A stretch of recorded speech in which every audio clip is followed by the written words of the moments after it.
Bonjour les amis, bienvenue chez Blue Moon et Baba Yaga.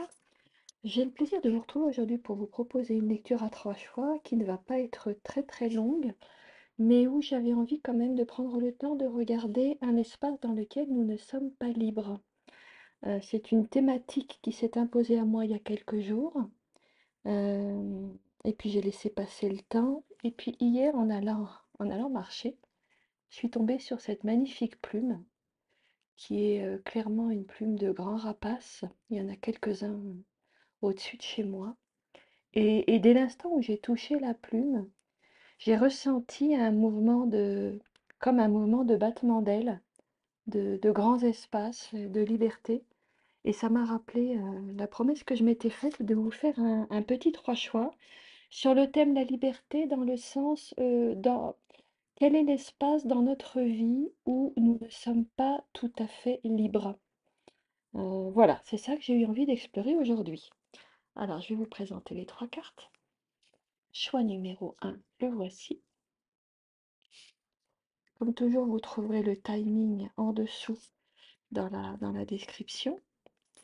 Choix numéro 2, le voilà. Il peut bien sûr y avoir 2 ou 3 cartes qui vous attirent, et il y a peut-être des messages dans les 3 ou dans deux des choix. Et le choix numéro 3. Voilà, puis je remercie de tout cœur toutes les personnes qui like, qui s'abonnent, qui commentent, qui partagent. C'est un énorme soutien que vous apportez à cette modeste petite chaîne. Voilà, je vous retrouve tout de suite pour votre lecture. Bienvenue à vous qui avez fait le choix numéro 1, cette belle impératrice.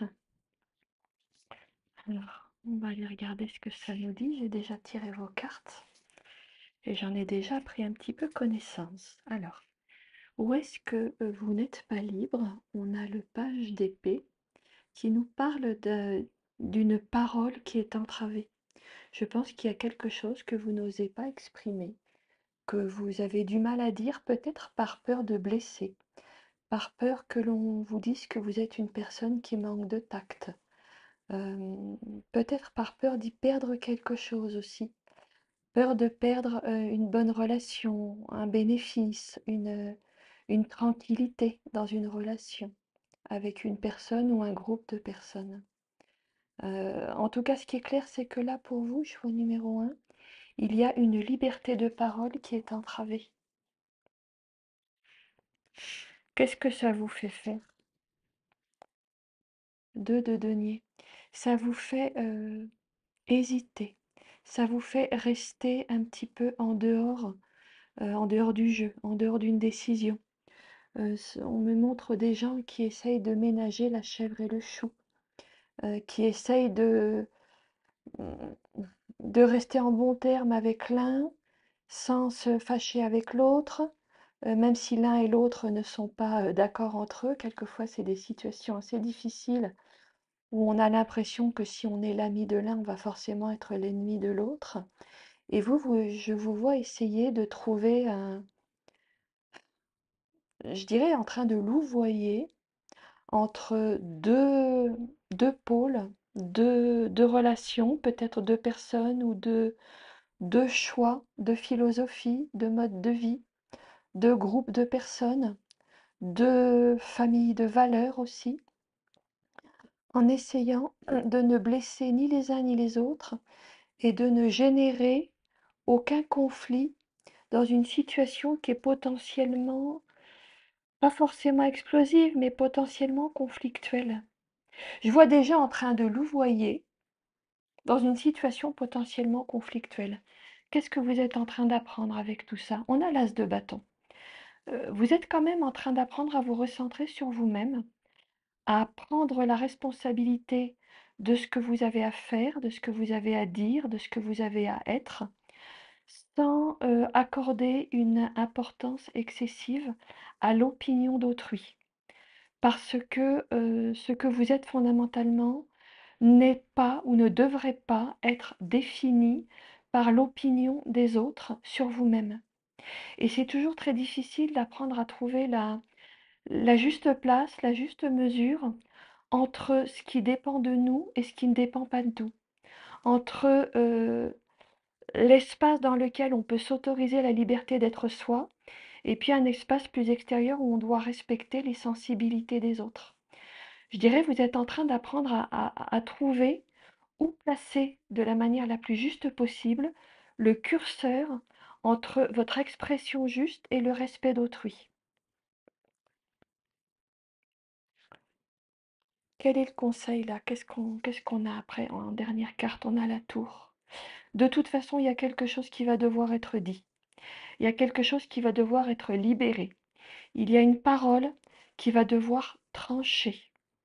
Que ça plaise ou que ça ne plaise pas, à la limite, c'est même plus de votre ressort. Ce que je veux dire par là, c'est que quelquefois, nous ne sommes rien de plus que les messagers d'une parole qui doit être dite, que cela plaise ou non aux personnes qui vont entendre cette parole. Parce que quelquefois, certaines personnes doivent entendre quelque chose qui n'est pas forcément confortable et l'univers nous mandate pour être le porteur de cette parole qui peut ne pas être confortable, mais qui est profondément libératrice pour la personne. De toute façon, pour vous, ça va être une libération parce que j'ai l'impression que vous contenez quelque chose qui doit absolument être dit. Vous le contenez par peur de blesser ou la personne ou de blesser le lien avec la personne. Mais de toute façon, il y a un moment où ça ne va plus être tenable pour vous. Et n'oubliez pas que la parole que vous allez dire, elle dépasse votre libre arbitre personnel. C'est quelque chose que de toute façon, cette personne ou ce groupe de personnes doit ou doivent entendre. Il s'agit quand même de vous, je dirais, de vous déculpabiliser un petit peu d'un poids que vous vous mettez que que vous ne devriez pas avoir à porter. Quel est le conseil des cartes? Euh, un rituel, une activation. Peut-être que ça pourrait vous aider symboliquement de faire un petit rituel de libération de la parole, de la manière que vous estimez la plus juste. Ça peut être juste de faire une petite méditation, de dire une prière, une intention, peut-être de créer un petit hôtel où vous mettrez les objets qui vous sembleront les plus appropriés pour vous accompagner dans ce travail de libération de la parole, de toutes les manières que votre intuition vous dira. Et ça, ce sera vraiment en fonction de votre sensibilité personnelle. Ça pourrait être intéressant de poser, je dirais, un acte symbolique, tout simplement, que vous faites en conscience, qui sera votre manière de dire à l'univers que vous vous sentez prêt à accompagner la libération d'une parole, d'une vérité que vous contenez et qui doit maintenant être dite. Pour votre plus grand bien et pour le plus grand bien général. Et la pierre qui peut vous accompagner, c'est le jaspe. Alors le jaspe, c'est une pierre que l'on trouve dans différentes formes. Il y a de nombreuses variétés de jaspe. Tous les jaspes sont des pierres d'ancrage. Et je pense que ça pourrait vous aider de vous ancrer, de bien vous ancrer à la terre, de ressentir sous vos pieds la connexion à la terre-mère, et puis de ressentir que vous habitez votre propre corps dans une forme de densité, parce que ça peut aussi vous apporter un ancrage qui va vous permettre, dans le moment où vous allez exprimer la parole qui doit être exprimée, pardon, de rester bien en connexion, de ne pas vous embarquer dans un tourbillon émotionnel, dans un tourbillon de culpabilité ou dans la possible réaction de la personne à qui cette parole est destinée. Parce que quelquefois, nous devons dire des choses qui ne sont pas très confortables et la personne en face de nous peut réagir émotionnellement. Et vous, votre rôle, ça va être de rester bien ancré. Et le jaspe peut vous y aider. Voilà ce que j'ai pour vous qui avez fait le choix de cette belle carte de l'impératrice, qui est quand même l'impératrice, qui est une figure qui qui laisse jaillir, qui laisse passer les choses à travers elle. Elle n'est que un canal, elle n'est que une porte à travers qui les choses qui doivent être manifestées se manifestent. Et ça, c'est une belle énergie aussi qui peut vous accompagner pour ce que vous pouvez éventuellement choisir de faire Voilà, dans la période actuelle. Voilà, en espérant que ceci vous aura donné des clés. Je vous remercie et vous retrouverez tout à la fin de la vidéo une présentation des cartes qui m'ont aidé à la réaliser. Bienvenue à vous qui avez fait le choix numéro 2, vous avez choisi la carte de la justice. Cette justice, elle me parle quand même de lâcher quelque chose qui est de l'ordre de l'émotionnel. Je pense qu'il y a quelque chose d'émotionnel là qui vous retient. On est quand même dans la coupe, la 6 de coupe. Là, je ressens quelque chose qui est lié au passé, qui est lié à l'enfance, à une vieille histoire, une histoire ancienne, de là où vous avez été dans le rôle de l'enfant. Alors, ça peut être dans votre histoire familiale ou personnelle, quelque chose en lien avec un parent qui était peut-être très autoritaire ou qui a une aura très importante ou une influence très importante sur vous. Ça peut être aussi, pour d'autres, d'entre vous, une relation où vous êtes maintenu dans le statut de l'enfant, dans le statut de quelqu'un qui voudrait vous, hem, jouer, le père ou la mère, quelqu'un qui serait peut-être un peu paternaliste ou quelqu'un qui voudrait vous materner. J'ai l'impression que là, vous êtes un petit peu pris dans une relation. Et je pense qu'il y a une dimension assez, relationnelle pour vous dans votre tirage choix numéro 2. Je pense que vous pourriez être pris dans une relation où vous êtes encore dans le rôle, de l'enfant, vous êtes infantilisé.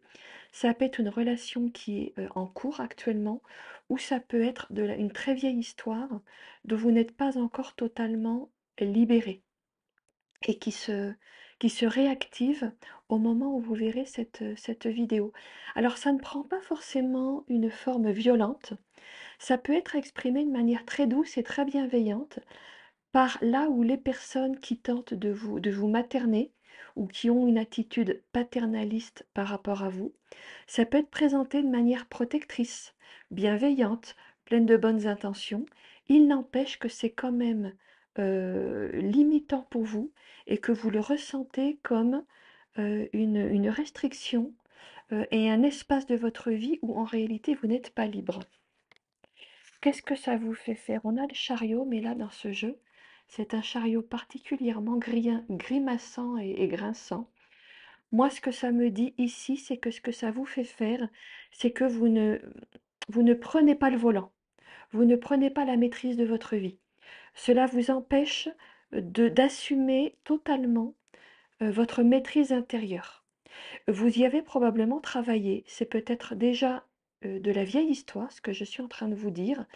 Je dirais que c'est une des ultimes étapes, là où vous en êtes actuellement, de libération, parce qu'une fois de plus, je crois que ça ne date pas d'hier, d'une d'une situation, d'une position dans laquelle vous avez été infantilisé et qui fait que vous ressentez une frustration de ne pas avoir le volant. Vous n'avez pas les coudées franches.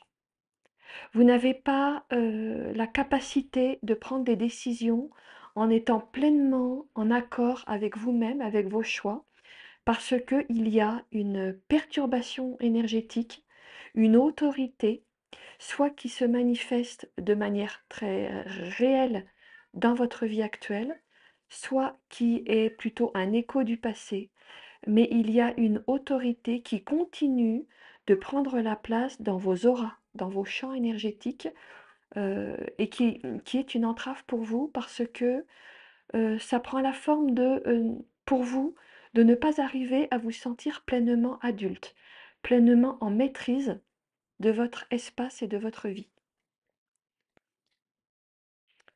Qu'est-ce que vous apprenez avec tout ça? On a quand même la dame de bâton, c'est beau. La dame de bâton, c'est celle qui ose être elle-même et qui ne se soucie pas de plaire ou de déplaire. C'est la petite fille qui est devenue femme, c'est-à-dire la petite fille qui était, comment je vais le dire, toute innocence, qui s'autorise à devenir une femme avec tout ce que cela signifie, d'affirmation de soi-même, y compris dans sa sensualité. dans une liberté de relation avec soi-même et dans une liberté d'expression de ce que l'on est, sans se soucier de savoir si cela va plaire, si cela va être accepté, et sans demande de validation de la part d'une autorité supérieure ou d'une figure qui en impose à nous par son autorité.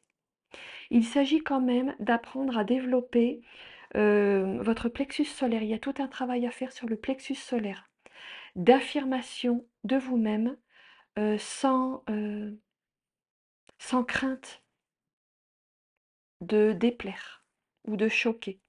Vous êtes qui vous êtes, que cela plaise ou pas. Ce n'est pas votre problème. C'est à l'autre de se débrouiller avec le fait que votre affirmation en tant qu'adulte plaise ou pas. Avec la reine, on entre de plein-pied dans le monde des adultes, hein. Avant la reine, le degré précédent, c'est le page, c'est l'enfant. Là, vous devenez adulte. Quand je dis adulte, c'est sur un plan émotionnel, sur un plan, sur un plan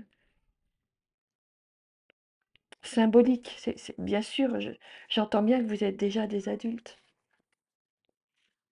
Le conseil, on a le 2 d'épée. Il est intéressant ce 2 d'épée. Il nous parle d'abord de ne pas se précipiter. Le travail que je suis en train d'évoquer, c'est un travail de long terme. Euh, il ne date pas d'hier et tout va pas être tranché du jour au lendemain. Euh, Considérez tout ce qui vient d'être dit pour nourrir, pour alimenter votre réflexion et pour vous aider petit à petit à orienter votre chemin de vie dans la direction la plus appropriée pour vous. Il ne s'agit pas de vous précipiter en tapant du poing sur la table devant une ou plusieurs personnes, en leur disant à partir de maintenant, ce sera comme ceci, ce sera à mes conditions. Non, il s'agit d'intégrer tout ça en douceur, en prenant le temps. Il s'agit de vous accorder le temps en sachant que c'est un travail de longue haleine. Il s'agit aussi de développer votre intuition, comme on va le voir après, euh, puisque, on va le dire tout de suite, la pierre qui vous soutient, c'est le lapis lazuli, pardon, c'est la sodalite, mais qui est une cousine du lapis lazuli. La sodalite qui est un cristal qui nous parle de faire confiance à notre intuition. À partir du moment, je vais le dire comme ça, à partir du moment où vous allez protéger votre espace intérieur en vous autorisant à consolider et à développer votre chakra du plexus solaire, vous allez générer un espace à partir duquel votre intuition va pouvoir être mieux entendue. Et vous allez pouvoir faire confiance à votre intuition qui va vous dicter le moment juste pour commencer petit à petit à dire non, là, sur ce point, je ne suis pas d'accord. Là, on va plutôt faire comme ça. Là, j'ai une autre idée et je vais suivre mon idée plutôt que de toujours me croire obligée de suivre ce que autrui, une figure d'autorité, me propose. Ça va se faire en douceur, hein. Ça va se faire en douceur, mais il s'agit quand même pour vous, avec cette carte de la maison en ruine, de quitter un espace qui ne tient plus. Cette maison, c'est une ancienne maison, un ancien foyer, une ancienne façon de fonctionner. Ça peut être une mémoire familiale, parentale, ou ça peut être un lieu actuel, par exemple un lieu de vie, une relation de couple, qui, telle qu'elle est, ne tient plus. Il ne s'agit pas nécessairement de quitter la personne avec qui vous êtes ou la famille avec qui vous êtes. Simplement, tel que c'est structuré, ça ne tient plus. Et vous, vous êtes en train de prendre vos distances avec une organisation qui ne tient plus, soit peut-être pour aller vers un autre lieu, une nouvelle relation, mais peut-être tout simplement pour aller vers une nouvelle façon d'organiser, de structurer les relations dans le lieu où vous vous trouvez actuellement. Et ceci, voilà, va être soutenu par l'énergie de la sodalite. Voilà, chers amis qui avaient fait le choix numéro 2. J'espère que cette petite lecture vous aura donné des clés.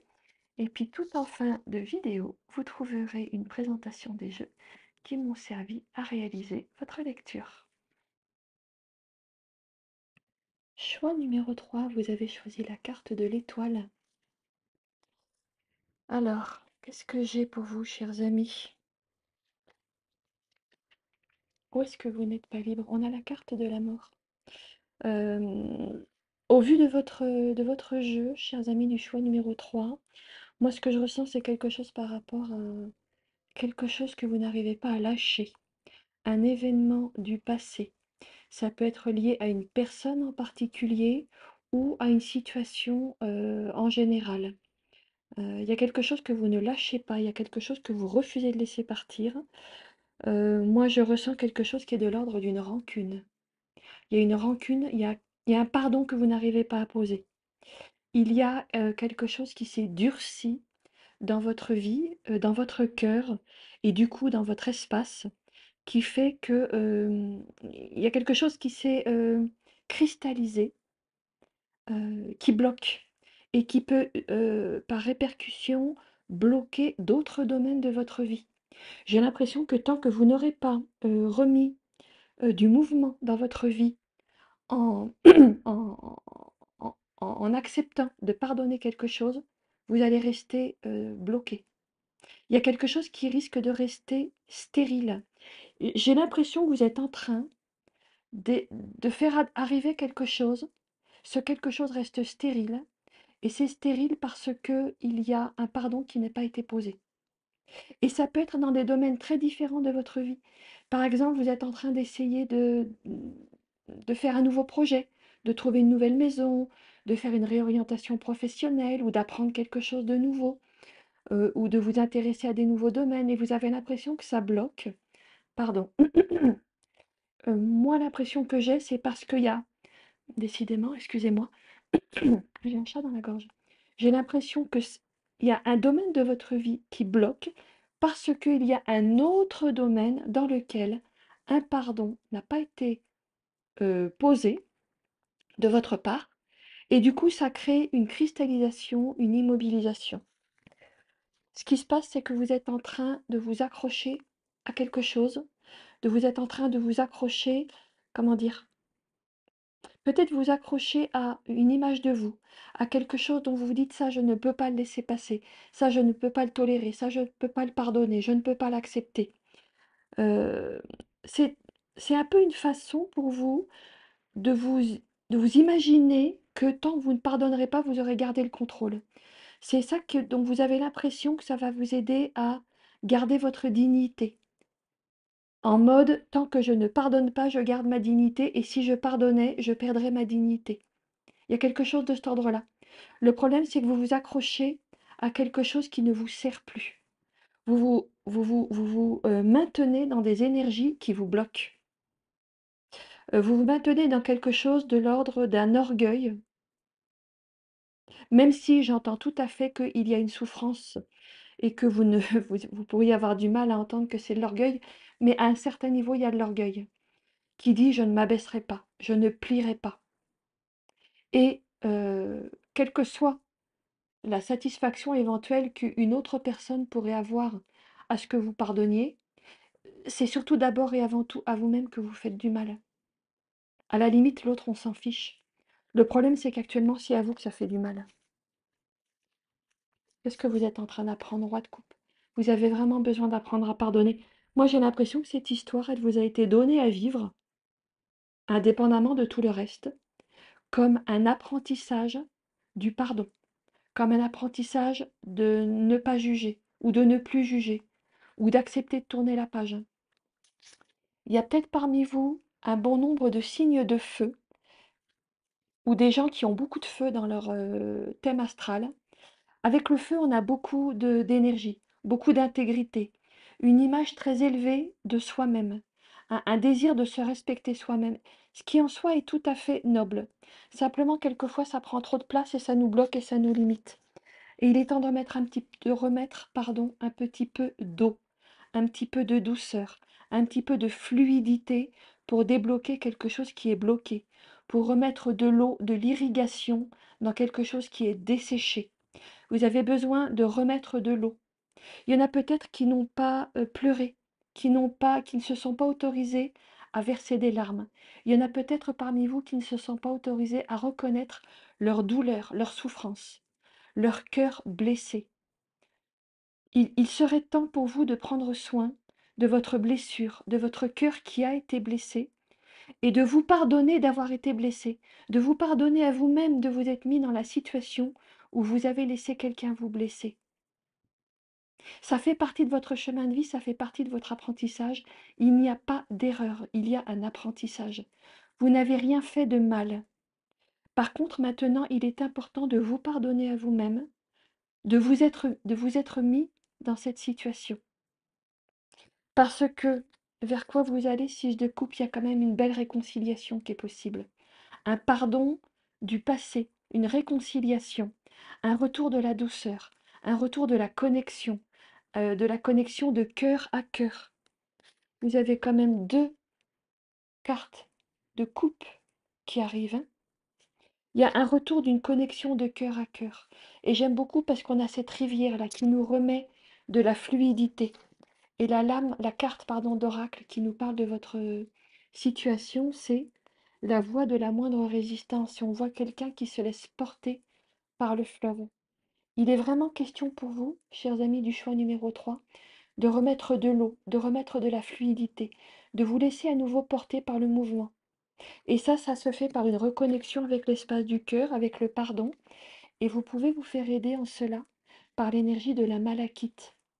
Alors je suis très contente parce que quand j'ai sorti votre carte, j'espérais que vous auriez un cristal de couleur verte, verte ou rose, hein, qui nous permet de nous reconnecter au chakra du cœur. La malachite, elle permet vraiment de, de décoincer les vieilles énergies bloquées. Vous voyez, elle fait un mouvement, ce mouvement circulaire, je ne sais pas si vous le voyez sur la pierre, ce mouvement circulaire qui me parle à moi de l'eau, de l'onde, du mouvement de la moindre résistance, de remettre du mouvement en vous recentrant sur l'espace de votre cœur, en remettant de l'eau là où ça a été desséché. Et c'est ça qui va vous permettre de débloquer une situation que vous essayez, un projet que vous essayez de faire advenir, qui peut bloquer parce qu'il y a un pardon qui n'a pas été posé, une rancune que vous avez nourrie, et je comprends tout à fait, pardon, je comprends tout à fait que vous ayez nourri cette rancune, c'était légitime, compréhensible, mais là maintenant, le moment est venu de tourner la page. Le moment est venu, je vais en conclure avec ceci, de vous relier à votre roi de coupe intérieur, qui est la part de nous assez mature pour pardonner, en sachant qu'on ne va pas en être détruit, mais qu'on va en être enrichi. Voilà, chers amis, ce que j'ai pour vous. J'espère que cette petite lecture vous aura donné des clés. Et je terminerai cette vidéo en vous montrant les jeux qui m'ont servi à réaliser votre lecture. Je vais maintenant vous présenter les cartes qui m'ont servi à réaliser cette lecture. Les cartes de choix proviennent d'un très beau tarot où il n'y a que les majeurs. C'est le tarot de l'ange liberté par une artiste qui s'appelle Mira. Donc il n'y a que 22 cartes, ce sont les majeurs. Il y en a 23, je crois qu'elle en a ajouté une que moi je n'utilise pas. Il me semble qu'elle en a ajouté une 23e. Voilà, mais c'est que, on pourrait dire des triomphes, que des majeurs. Un très très beau tarot, très inspiré. Ensuite, nous avons utilisé comme tarot, voilà, donc les cartes de tarot que j'ai utilisées, que voici. Nous avons utilisé aujourd'hui un de mes ultra chouchous, le Slavic Legend Tarot, qui est exceptionnel. Plus je l'utilise, plus je le découvre et plus je le trouve génial. Nous avons utilisé des cartes oracles issues du jeu Sagesse de la Terre, mais comme vous pouvez le constater, j'ai modifié les mots-clés. Là, j'ai collé des scotch et j'ai réécrit mes mots-clés parce que je n'étais pas très très inspirée par les... Pardon, je vous le montre à l'envers. Voilà, par les mots-clés d'origine. Donc, d'ailleurs, je vais encore les retravailler parce que j'ai encore de nouvelles inspirations qui m'ont été données. Je vous invite toujours à modifier vos mots-clés sur vos oracles qui ne vous parlent pas, parce que bien souvent, je trouve que ça reste un petit peu en surface. Et puis pour les cristaux, j'ai utilisé le cristal Stone Deck en anglais, pas facile à comprendre sur les petites fiches qui sont au dos de chaque carte. mais je trouve qu'il donne toujours d'excellentes réponses. Voilà, vous savez tout. Merci de votre attention. Un grand merci à vous tous, en particulier à mes abonnés et à ma communauté qui me suit et qui me soutient. Bienvenue à tous les nouveaux et puis j'espère vous retrouver bientôt chez Blue Moon et Baba Yaga pour une prochaine lecture.